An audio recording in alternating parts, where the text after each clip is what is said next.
Welcome back to this channel. In my previous biology class, I talked briefly about some of the differences between monocots and dicots and other attributes of plants in general. But in this video, I'm going to be paying much attention to the major differences between monocotyledons and dicotyledons. So please stay glued. In this video, I'll be sharing with us 7 striking differences you need to know about monocots and dicots plants. So I please think we stay can glued. start from the popular definition of monocot and dicot. From the definition of monocot and dicots, monocots are plants that produces one seed leaf, while dicot produces 2 seed leaves. Are you getting it now? So this will be our first point to distinguish between the two. Is that got to now? So when a monocot is growing, it grow with just one seed leaf. You can see here, try to check. You can see the monocot, the small maize plant and the small cowpea plant. You can see that this plant has only one leaf, and you can see the other one that it has just 2 seed leaves. So that is the distinction between the two in terms of the number of seed leaves they produce. Let us look at another point.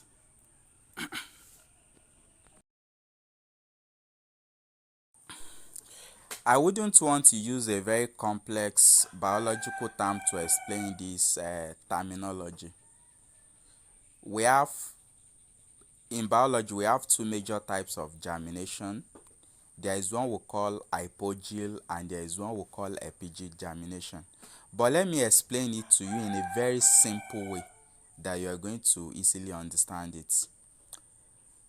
There are some seed that by the time you plant them, their germination started inside the soil. Are you getting it now? But there are some other seed that before they can germinate, something will try to push them out of the soil a bit before their germination started. You can also try for a maize seed and a bean seed. If you plant a maize seed, the next thing you are going to see straight away is that you see the seed leaf coming out of the soil. But if you plant bean seedling or any other leguminous plants, the first thing you are going to observe is that before the seed started its full germination, the seed will be pushed above the soil. Are you getting it now? So those plants that remain inside the soil while they commence their germination is said to be undergoing a type of germination known as hypogeel germination. The hypocotyls in this seed elongate faster than the epicotyl. Are you getting it now? So, but in epigeel germination, they are pushed above the soil before their germination commences. Are you getting it now? So, it is the epicotyls of this seed that elongate faster, that sprouted faster than their hypocotyl. So, more reason they have to be pushed above the soil before they started germinating.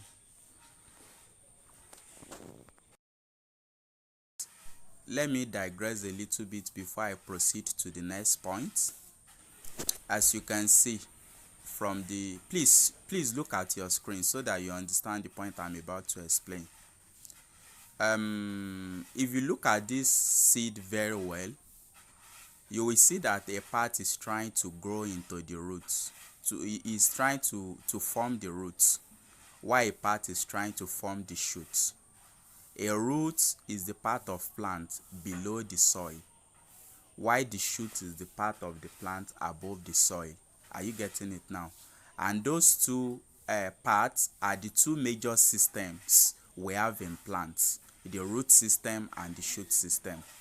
Is that got to now? So Why the root was trying to germinate in that maize seed, are you getting it now? That germinating root is called radicle. Please take note of R in radicle and R in root. Are you getting it now? The part that is trying to bury itself into the soil is the radicle, while the part that is trying to shoot up to form the shoot is the plumule. Are you getting it now? So sometimes you may be in a very tight condition, or you may be in dilemma, in a very tense examination condition. Are you getting it now? So once it comes to your mind that R stand for radicle, and it is the part of the plant that form the root that eventually grow to form the root, you are good to go. Are you getting it now? Another thing I need to tell you here is that, so when by the time the radicle and the plumule are trying to grow up, are you getting it now? There is something that acts as a protective sheet that covers them up. Are you getting it now? Both radicle and plumule will break up from this protective sheet to eventually form the shoot and the root respectively. Are you getting it now? So by the time radicle, the protective sheet that is trying to, that the radicle is going to break, that one is called coleorizer. If you actually take note of the spelling of that again, you will see that we have another R in coleorizer. Are you getting it now? Meaning that coleorizer is associated with radicle, and at the same time associated with the root. Are you getting it now? So the one that the plumule will break to form the shoot is known as coleoptile. We have P in plumule that will form the shoot. We also have P in coleoptile. Is that gotten now? So all these things are important codes that makes you remember things easily when you are in a tensed examination condition. Please take good note of this.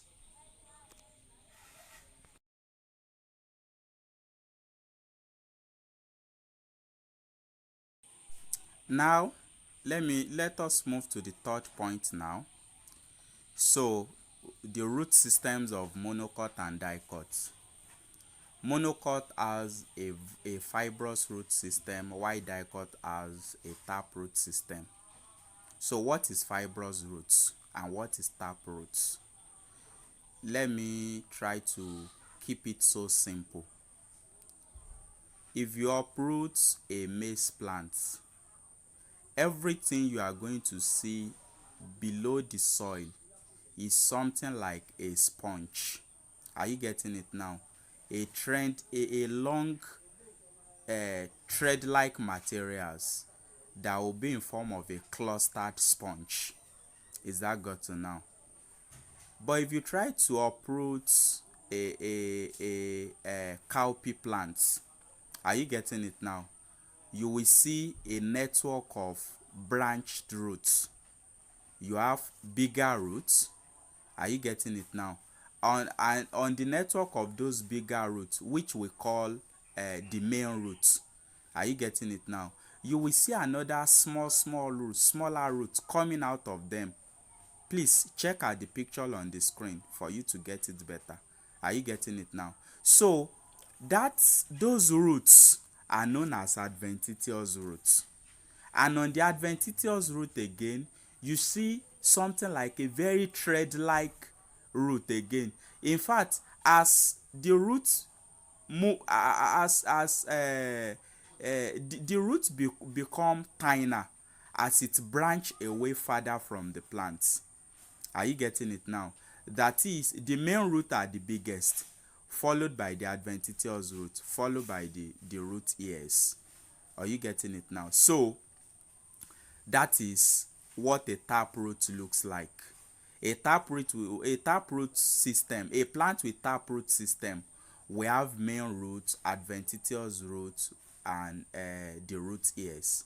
But a plant with fibrous root system, we just have a network of thread-like materials forming the roots that attach the plant into the soil.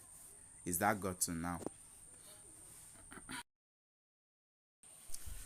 I won't take much time on the venation patterns of monocot and dicots.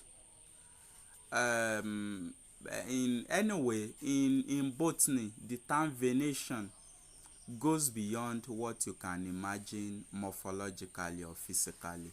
It is an anatomical feature. Are you getting it now? But even at that, I'm still going to try to explain to you in a way that it will make it so easy for you to understand. Are you getting it now? Please look at the screen. You can see a displayed leaf of maize and a displayed leaf of other plants beside it. Are you getting it now? So I have cowpea and there are some other plants on the screen too. Are you getting it now? So if you look at the venation, is just an impression. Are you getting it now? Something like an impression of marks that you see on the leaf of plants. Are you getting it now? So that's the best way to explain it morphologically. But anatomically, if we want to work with venation, we have to do peeling and some microscopic study. Is that got to now? So, but morphologically, the simplest way I can just explain that for you is impressions you see on the leaves. Are you getting it now? So if you look at those you can find on the long leaf you are seeing on the screen, you can see that it is forming something like a parallel line. Are you getting it now? Those venation pattern are like they are parallel to each other. They are forming something in form of a parallel line. Please check the screen very well. Are you getting it now? In fact, but on the dicot leaf, what you can see is that you see something like a net or something in form of a branch. Are you getting it now? So that is net venation pattern. So that is the distinction between the venation system of monocot and the venation system of dicot.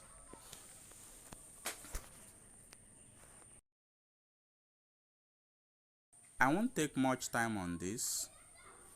You can see that I've been talking about monocots and dicots for the past couple of minutes now. Are you getting it now? So every plant you see with a very long but narrow leaves. Are you getting it now? The plants majorly in the grass family are monocots. Are you getting it now? Why plants with short but broad leaves? Are you getting it now? Are dicots. That is the simplest way you can distinguish between the leaf of monocot and dicot. Monocots are majorly grasses. They fall in the grass family. We call it poaceae in botany. Family Poaceae. Are you getting it now? So, why dicots? They have short but broad leaves. That's the major difference between the two.